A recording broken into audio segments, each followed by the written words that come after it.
Thank you so much. Lieutenant Governor Matt Pinnell, Mr. Speaker, Mr. President Pro Tem, members of the 59th Legislature, members of the Judiciary, tribal leaders, to Sarah and my family, and most especially to my fellow Oklahomans. It is such an honor to be standing before you today. I stood at this podium to give my first State of the State address 4 years ago, after promising to deliver Oklahoma's turnaround. And a turnaround we delivered. We said that we would put a fresh set of eyes on state government, cut red tape, and create a more transparent government, and we delivered. We said that we would eliminate our budget deficit and replenish our state savings, and we delivered. We said that we would boost economic growth and bring more jobs to the state, and we delivered. We said that we would support our brave law enforcement, and we delivered. We said that we would cut taxes, and we delivered. We said that we would invest in infrastructure and education, and we delivered. We've done this by sticking to our conservative principles of lower taxes, family, freedom, and faith.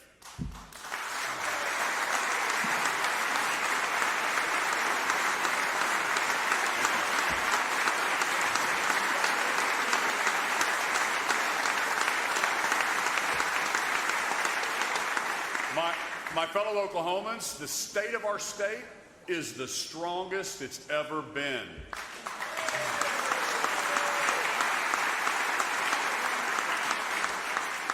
I am proud to present my plan for the greatest legislative session we've had yet. First, to drive excellence in education. Second, to continue to make Oklahoma the most business-friendly state in the nation. And third, to protect Oklahomans and promote freedoms. Over the last 4 years, we've made changes together in education, removing zip code barriers, modernizing our funding formula, and raising teacher pay. But our efforts can't stop there. Parents spoke loud and clear at the ballot box last November in support of our vision to create more options for kids. We know not every student learns the same way. Every child deserves a quality education that fits their unique needs, regardless of economic status or background. Let's fund students, not systems. Let's create more schools, not fewer schools. In my executive budget, I am proposing the following initiatives: education savings accounts, performance-based pay raises for teachers, the Innovation School Fund to help start more schools, like the Aviation Academy in Norman, the most expansive reading initiative in the nation to get students reading at grade level, expanding concurrent enrollment so that high schoolers can more easily earn college credits. These strategic initiatives will bring Oklahoma's education system out of the bottom and into the top 10.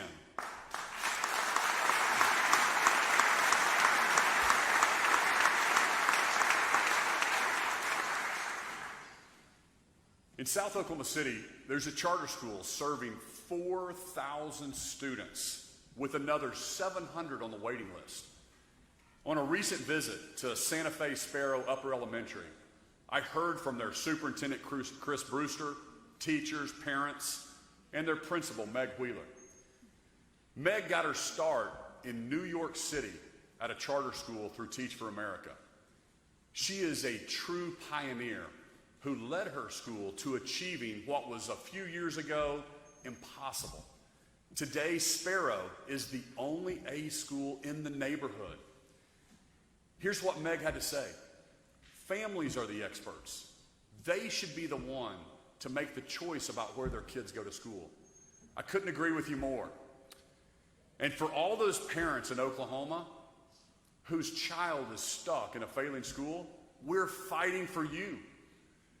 Meg and Chris are with us today. Will you guys both please stand so we can honor you and what your service is to Oklahoma students?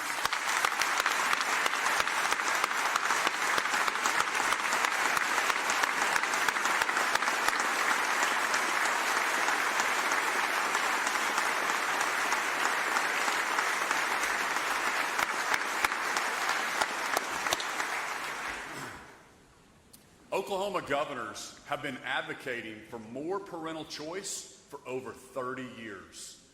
In 1989, Governor Henry Bowman proposed in his State of the State address, right here from this spot, and I quote, that parents be given greater flexibility to determine which schools their children will attend, thus providing access to educational excellence by allowing more parental choice.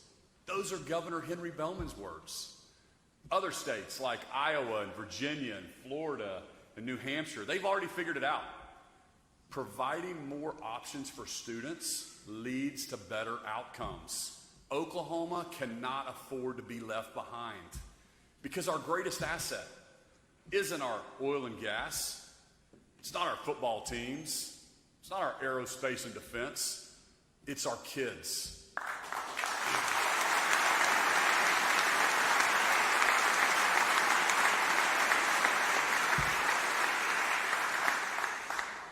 Second in my proposal is to continue to make Oklahoma the most business-friendly state in the entire nation. Since 2019, over 23,000 new jobs have been created. And today, Oklahoma ranks as the third fastest growing economy in the entire nation.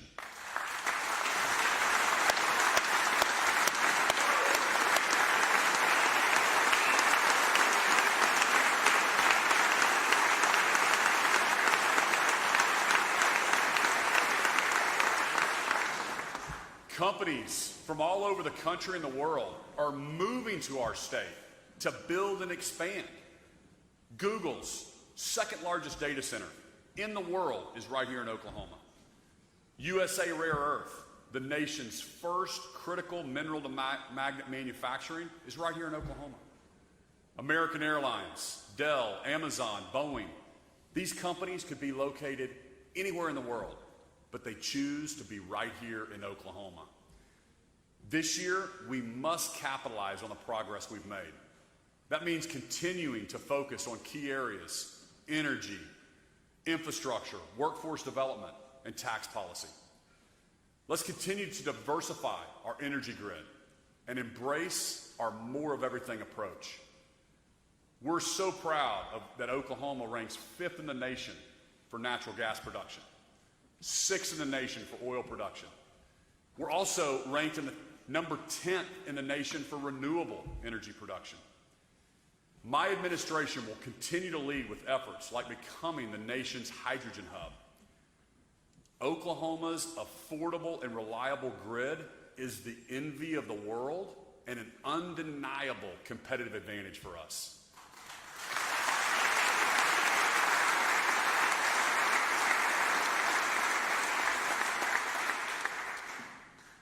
Let's continue to invest in our infrastructure, from roads and bridges to rails and runways to broadband. Oklahoma commute times are some of the shortest in the nation. We must work fast to keep it that way. And as Americans are turning to Oklahoma to build their future, let's learn from gridlock cities like Austin and Denver, and let's get ahead. Broadband and internet access are critical to Oklahoma's future. When I came into office, Oklahoma was ranked in the bottom 10 for broadband access. Today, we've jumped 23 spots to 26th in the nation in fastest coverage. Last year, thanks to the leadership of House Speaker Charles McCall, we formed the Oklahoma Broadband Office and set a vision to deliver high-speed internet access to 95% of Oklahomans by the year 2028.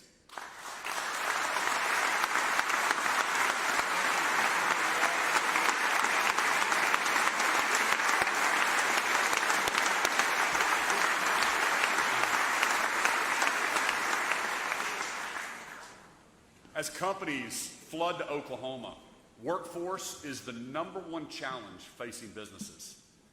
Let's make sure our universities and higher education are partnering with companies to train the workforce of tomorrow. I want to challenge OU and OSU to grow and deliver a quality education to 40,000 students by the year 2030.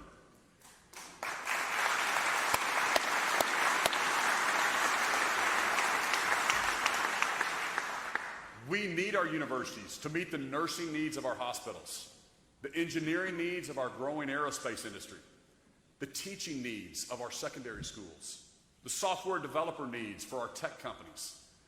Because when we send our kids to college, we expect our tuition to pay for their education, not their indoctrination.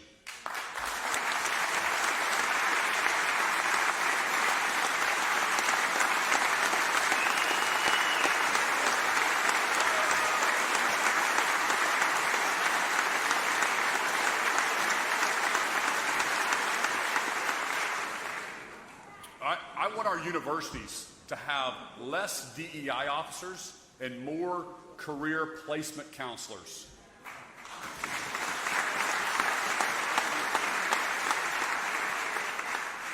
I want to challenge our high schools and our career techs to be more responsive to our workforce, because Oklahomans also need more truck drivers, more mechanics and plumbers and electricians and aviation mechanics. I want us to rethink our career tech funding model. You know, we created that model over 60 years ago. Let's reimagine our approach. Instead of just building new buildings, let's invest in high school freshmen so they graduate ready to start a career in cybersecurity or diesel mechanics. For Oklahoma to keep up with the jobs of tomorrow, we must transform our state economy into an innovation economy. Because in Oklahoma, we're not afraid of the future. We actually lean into it. We embrace it.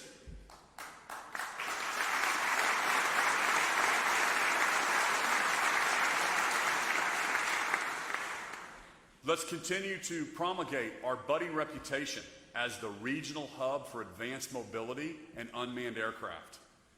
Let's continue to make investments in our fastest growing industry, aerospace and defense.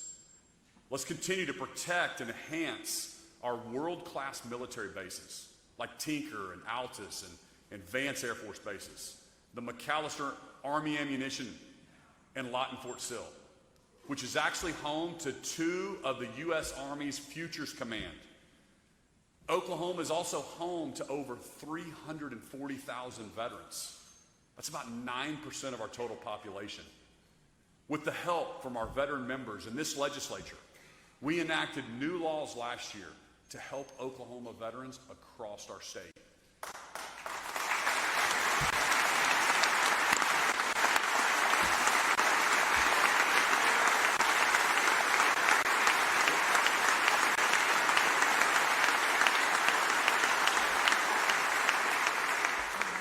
Thank you. It's my goal to make Oklahoma the best state in the nation for those who are fighting for our freedoms.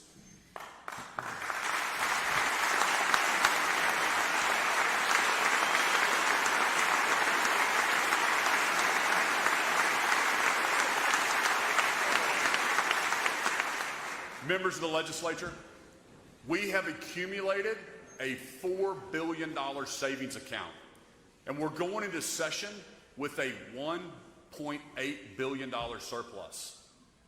With our fiscal discipline, economic growth, and our record savings, let's make a significant statement that Oklahoma is here to stay on the national stage.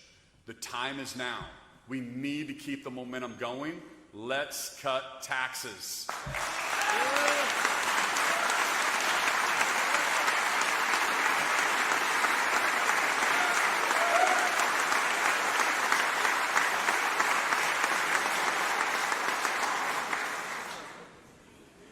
In my executive budget, I am proposing to eliminate Oklahoma's state grocery tax.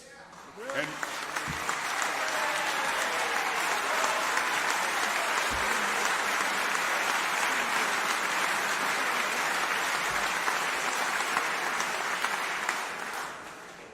reduce our personal income tax rate to 3.99%.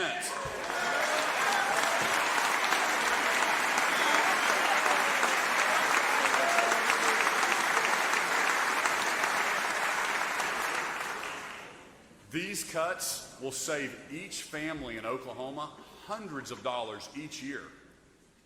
I will continue to make Oklahoma one of the best states to live, work, and raise your family.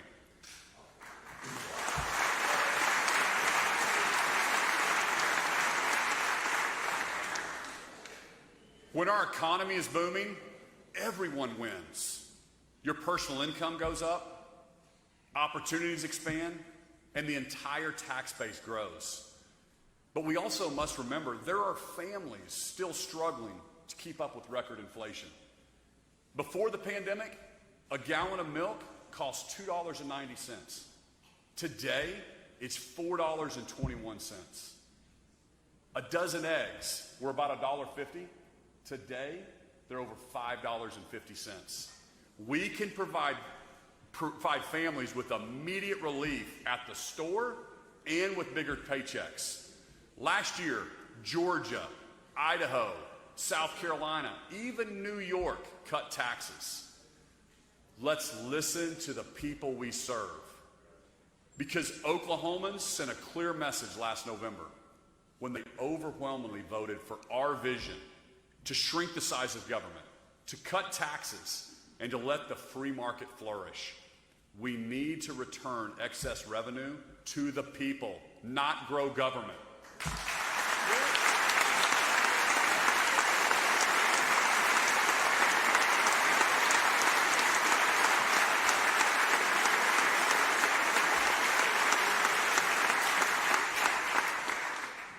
We also have an obligation to think about how we protect the next generation. Senate Pro Tem Greg Treat has already filed legislation to create an Oklahoma Legacy Fund, an initiative I fully support. Because of our record savings, we are in a strong financial position to invest into this fund and produce earnings for a permanent revenue stream. Yeah!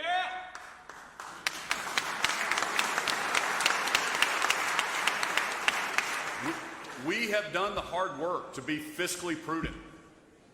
We can now dream big. We can be bold without passing the risk on to Oklahomans and the taxpayers. Third, we're going to protect Oklahomans and we're going to promote freedoms.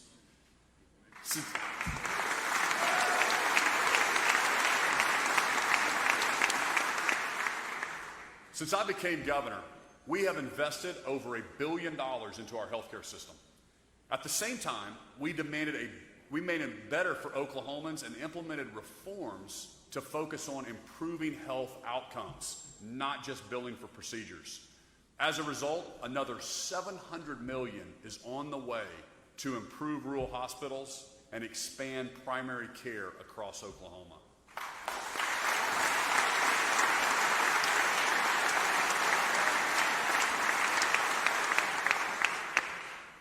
Protecting Oklahomans means that we continue to prioritize highway safety, especially for our rural highways. So far, we have secured millions in federal funding to add shoulders to rural highways. And just last week, Oklahoma secured the largest transportation grant in state history, $85 million for improving I-44 and the US 75 interchange. It's a major win for our state.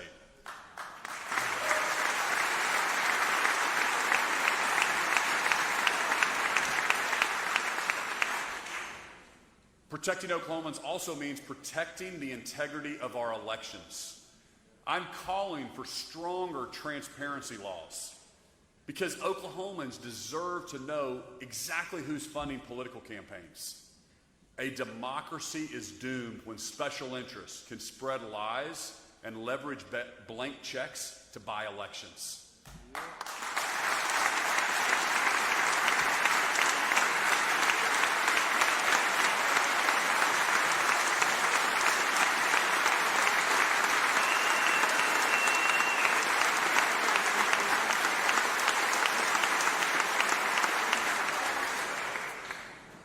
Protecting Oklahomans means standing up for our values and our way of life. Whether it's the preposterous vaccine mandate for our National Guard, the ESG attack on affordable domestic energy delivered by our oil and gas industry, or protecting Oklahomans' Second Amendment rights. We will always push back and fight back against the federal overreach from Washington, D.C.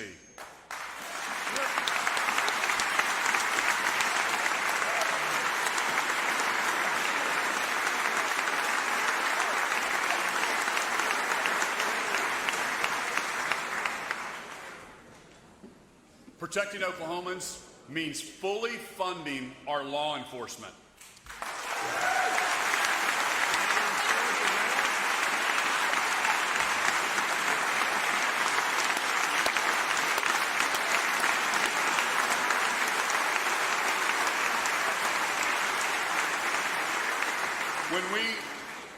When we back the blue, we're creating safer communities, safer schools, and a safer Oklahoma.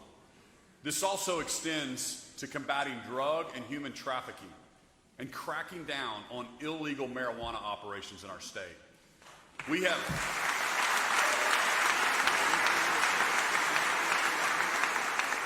deactivated over 800 illegal marijuana farms and completed 165 arrests and seized over 600,000 pounds of illegal marijuana.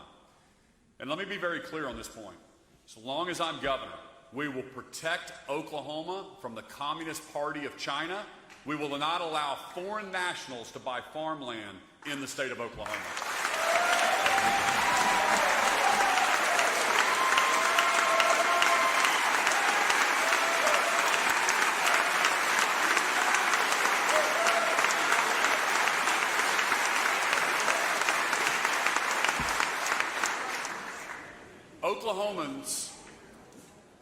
Protecting Oklahomans means engaging in smart and meaningful criminal justice reform. Oklahomans elected me to protect public safety. Over the last 4 years, we've closed 4 prisons, safely reduced the number of inmates by over 5,000, reduced crime, and saved the taxpayers hundreds of millions of dollars. Today, Oklahoma is leading the nation in helping those with nonviolent records return to work and get a second chance. It's why we are also leading the nation in the lowest recidivism rate.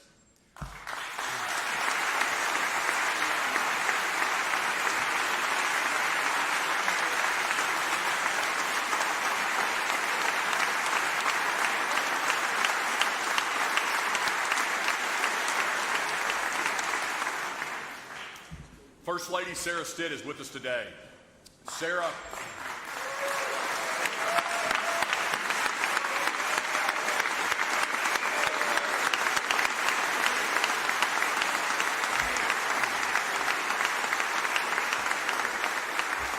Sarah inspires me every day by her passion for helping Oklahomans, specifically Oklahomans who come from disadvantaged communities or a broken family, or have been stuck in a cycle of poverty. In 2021, through her vision and your collaboration, I signed the Sarah Stitt Act into law, codifying her hard work. Its success has been widespread, not just in our state, but other states across the nation, like Arizona and Louisiana, and it even caught the attention of the White House. This year, I'm looking forward to enacting the next step, the Sarah Stitt Act 2.0. Sarah, on behalf of all of Oklahoma, thank you for your vision and your hard work.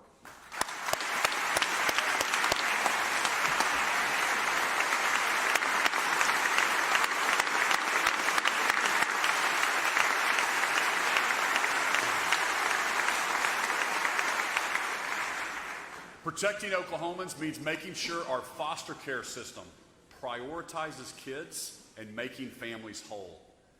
We've been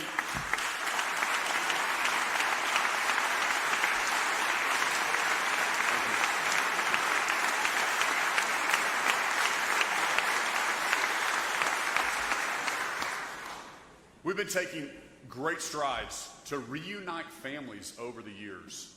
In fact, the number of children in out-of-home care, including those in foster care, has decreased from 11,300 to 6,500 over the last 8 years.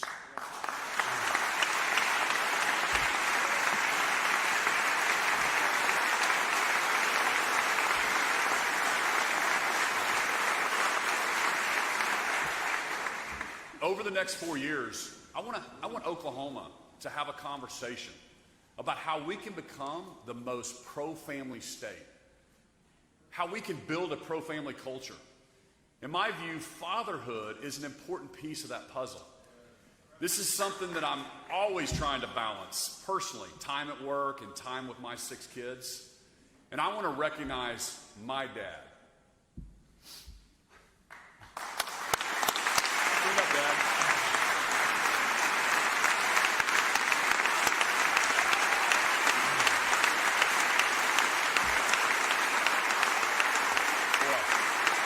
Thank you.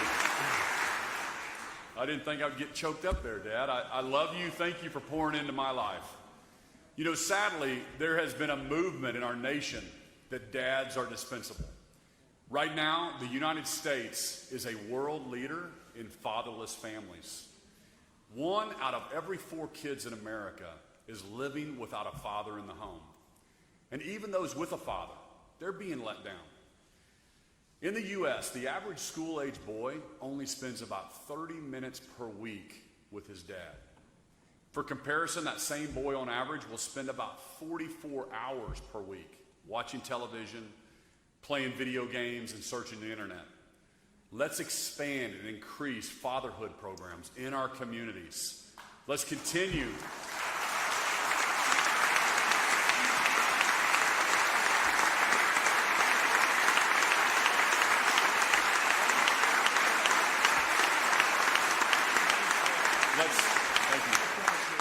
Let's continue to foster the importance of healthy homes with 2 involved parents. And let's not leave out other members of the family, like grandparents and their rights.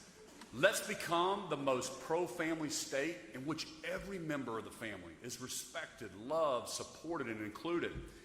You know, with me today is Marquise Dennis.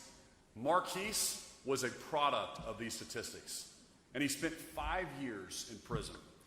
But he turned his experience into something amazing. Marquise is the founder and director of Birthright Living Legacy, which helps fathers take a more active role in their family. So far, they've helped over 200 fathers and their families. Marquise is with us today. Would you please stand up so we can recognize you?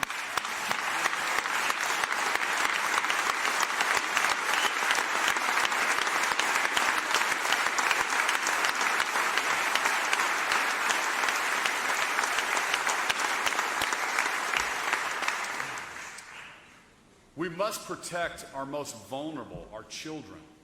After all, minors can't vote, can't purchase alcohol, can't purchase cigarettes. We shouldn't allow a minor to get a permanent gender-altering surgery in Oklahoma. That's why I'm calling for the legislature.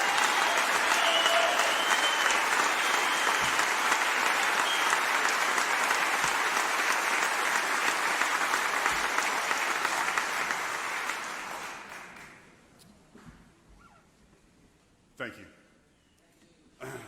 That's why I'm calling for the legislature to send me a bill that bans all gender transition surgeries and hormone therapies on minors in the state of Oklahoma.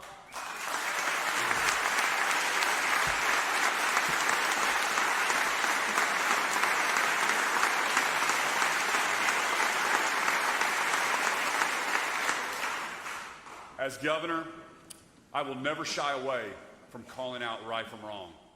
I will not be intimidated by partisan interest groups or make decisions based on groupthink.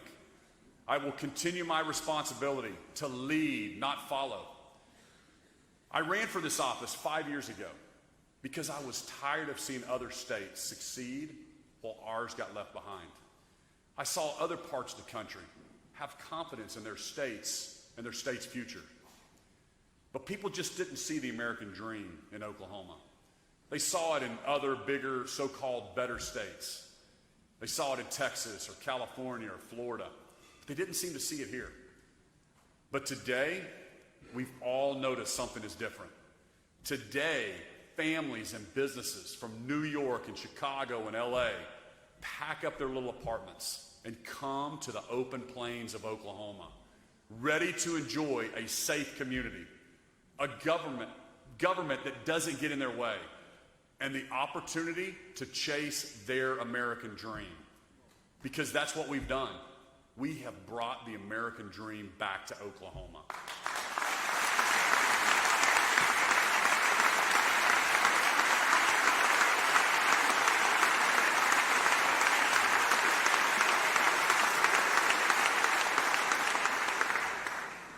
You know, some people don't believe that. They say, well, we're really not top 10. But the truth is, we are top 10 in best states to start a business. We're top 10 in the rate of new entrepreneurs. We're top 10 in affordability and cost of living. We're top 10 in energy production and renewable energy production. We're top 10 in net domestic migration into our state. We're top 10 in pre-K enrollment.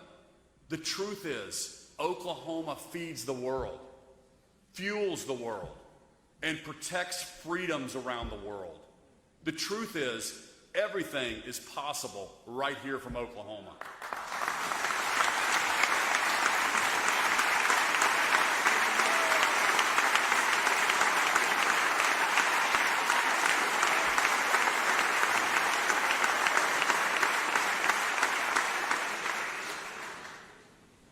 The future doesn't belong to the timid or those who protect the status quo. The future belongs to the brave, the pioneers, the go-getters, the can-doers. The future belongs to Oklahoma. God bless you, and may God continue to bless the great state of Oklahoma.